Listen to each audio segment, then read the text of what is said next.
You see, the most powerful communicators aren't performing confidence. They've built a way of communicating that feels true to who they are.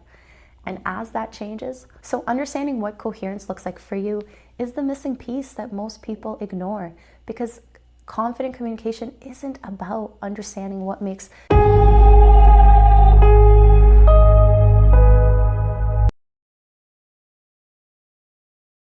Welcome back to the final video in the intentional communication series.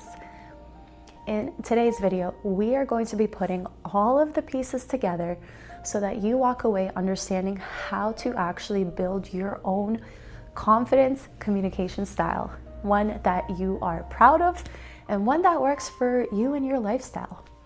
Let's get into it. Confident communication is not about sounding like someone else.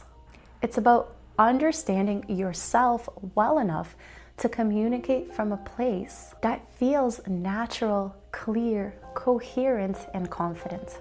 Because when your mindset, your words, and your energetic state are all coherent together, when they're all aligned and saying the same message, that is when your words land with so much more impact and when influence becomes natural. You don't have to continue to force influence or fake confidence. You have to treat yourself like a Rubik's Cube. And when you put the pieces together in the right pattern for you, when the whole shape is the color that you want, that is when you start to feel confident, express confidence, and come across as naturally confident and influential in front of others.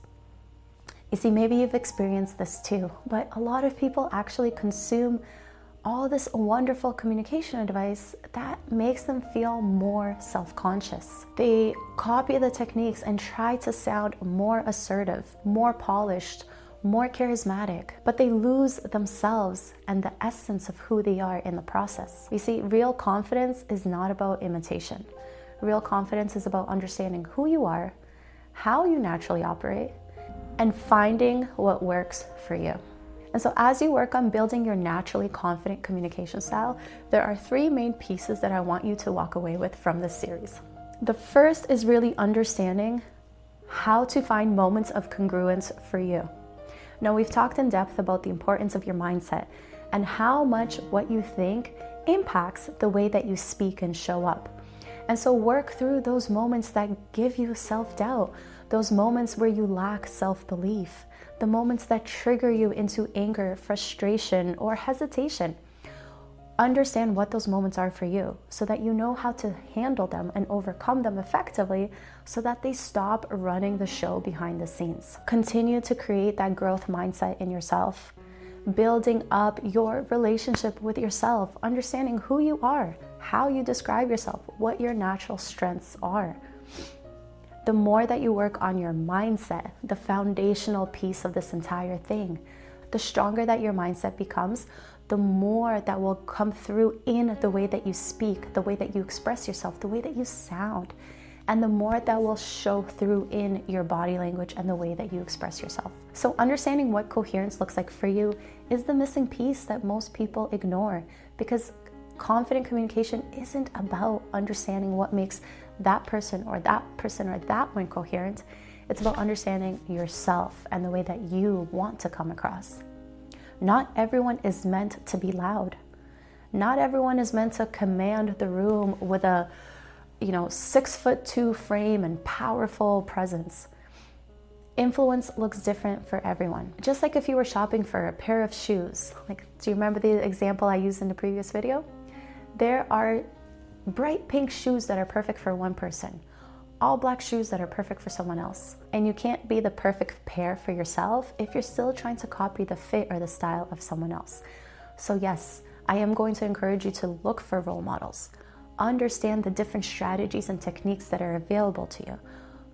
Go through and look at people that you think are great communicators, that are influential, and then pick out the bits and pieces that resonate with you, that work for your natural strengths, that help accentuate the positive aspects of you so that you start to build the Rubik's Cube of yourself rather than trying to take an outfit of someone else, put it on and wonder why it doesn't fit. Even if the way that you do things looks a little bit different than someone else, that's okay. Start there. Because again, confidence doesn't come from faking it. Confidence comes from being certain in your own ability first. And the more that you put the Rubik's Cube together, the more that will naturally increase your own confidence. Because rather than relying on techniques to feel confident, when you pick the strategies that work for you and you start to use them based on your natural strengths and what resonates with you, they start to work because they are a good fit for you. And the more that they work, the more the results that you see. And the more the results that you see, the more your confidence and your self-belief naturally grows. And so this Rubik's Cube is incredible for understanding how to build your own confident style. The second thing that I want you to walk away with is really and truly understanding that the goal is not perfection. The goal is self-trust. Authentic communication is less about getting everything right. It's not about knowing all the answers, but it is about understanding how you sound when you're grounded in yourself. It's about understanding how you come across to others and the way that they leave the conversation feeling, rather than being so consumed and worried about how you feel in the moment. Self-trust is knowing that you can handle what comes your way, that if you lack the skills or the capabilities, you will teach yourself, you'll figure it out, you'll ask for support. And that doesn't reflect on you poorly because you don't see it as a self-flaw. You see it as just another thing to work through, another skill that you can improve. And it's that mindset that builds self-trust within yourself that helps you build the confidence that you're looking for. Because if your confidence is tied to your ability to perform or to do a specific thing, that confidence will fluctuate. Depending on the meeting you're in, depending on who else is there, depending if someone else gets hired or if there's a competitor that can do the thing better. Your confidence cannot be tied to a specific outcome. It needs to be tied to you and your abilities, your capabilities, and the way that you carry yourself. And the last thing that I want you to walk away with is that your communication style will change and it will continue to evolve. That might look like your communication style changing depending on where you are in the moment, whether you're in a meeting, whether you're with a client, whether you're with your friends. And that is normal. Don't second guess yourself or don't assume you're doing it wrong if you feel naturally more charismatic or bubbly or outgoing in some situations and not others. That is okay. Confident communication doesn't mean that you communicate or you speak in the exact same way every single time. No, it means that you are able to articulate your thoughts. You're able to show up with intention. You're able to be present with the other person and have a conversation based on what's needed in the moment. And so yes, sometimes that will look like being quieter, more present, better listening. And other times that will look like being more outspoken, outgoing, or bubbly. And both are normal and both are okay. And as you continue to grow and evolve, as your confidence continues to build, as you gain more skills and continue with this work, because it's a practice, it's a journey, the more that your skills will naturally evolve as well. Think back to when you were learning a new skill, like maybe coding or learning to drive. It was hard at first and you needed those beginner tasks to get you started. But the better that you got, the more that your confidence grew, the more you were able to take on new challenges, the more that you grew and evolved and expanded what you're capable of. The same thing happens with your communication. Maybe right now speaking up in a meeting is scary and your goal is to be able to talk in front of that meeting of your 10 coworkers. And that's a great goal to have. But 2-3 years down the line, you might be speaking at a town hall at work in front of 100 people and feeling good about it. And so just give yourself the permission to continue evolving, to continue changing, and to continue growing in your own ability to communicate. Because this is a lifelong practice that will continue to change as you do. You see, the most powerful communicators aren't performing confidence. They've built a way of communicating that feels true to who they are. And as that changes, so does their communication, and that's perfectly fine. And so as you walk away from this series, I want you to really start to pay attention to who you are, how you naturally like to do things, what your unique strengths are.